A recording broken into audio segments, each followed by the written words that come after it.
Lorsque, au niveau de Nyabanira, dans le groupement de Mbinza, dans le territoire de Rutshuru, nos forces armées ont eu à pilonner sévèrement le jeudi dernier ces terroristes du M23 et leurs suppôts et leurs maîtres, les Rwandais.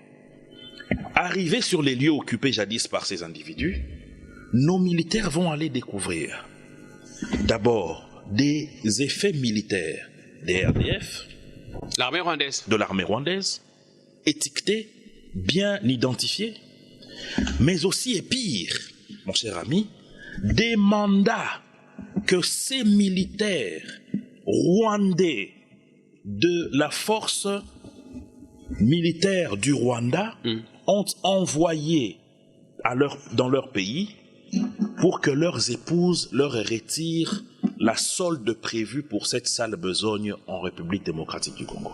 Voilà des documents que je vais laisser à votre disposition qui ont été retrouvés sur ces individus, écrits en Kinyarwanda avec des numéros de téléphone, les numéros de matricule de ces militaires, pire encore avec les identités de leurs épouses et le nom du colonel Mugabo, grandement connu à Kigali, qui est le parrain de cette vaste opération.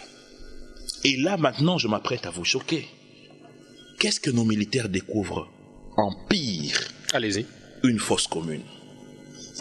Un endroit où certains activistes, certains Congolais qui ont osé hausser le ton contre ces M23 ont été liquidés et enterrés dans des fosses communes. Comment est-ce que la communauté internationale peut rester silencieuse face à tout cela?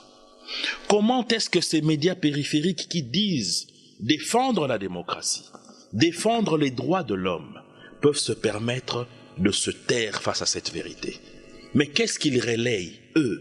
Ils ne font que relayer les communiqués du M23, ils ne font que communiquer les informations liées à... D'abord, qu'est-ce qui prouve que toutes ces preuves sont authentiques? Voilà pourquoi je vous les laisse. Vous êtes un journaliste chevronné. Vous savez que nous avons une armée aujourd'hui qui est organisée. Vous savez qu'il y a une loi appelée loi Moïse Nyarugabo qui vous donne l'autorisation de contre-vérifier ce que je vous dis auprès de l'armée. Ayez ces éléments, allez contre-vérifier. Vous allez vous rendre compte que tous ces éléments sont réels. En plus d'occuper Bunagana, le Rwanda...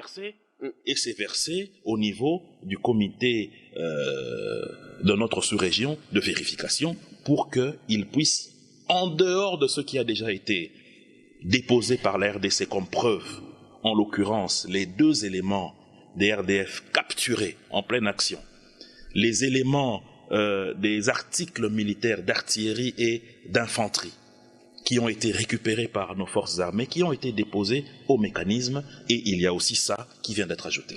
En plus d'occuper Bunagana, le Rwanda commet des exactions. Mais je vous dis que c'est terrible. J'ai eu la chance de parler avec un individu qui se retrouve dans les zones contrôlées par ces terroristes. C'est la terreur, c'est le pillage systématique, même des maisons des individus. Nous avons affaire à des gens qui sont venus pour décapiter la République de ces populations.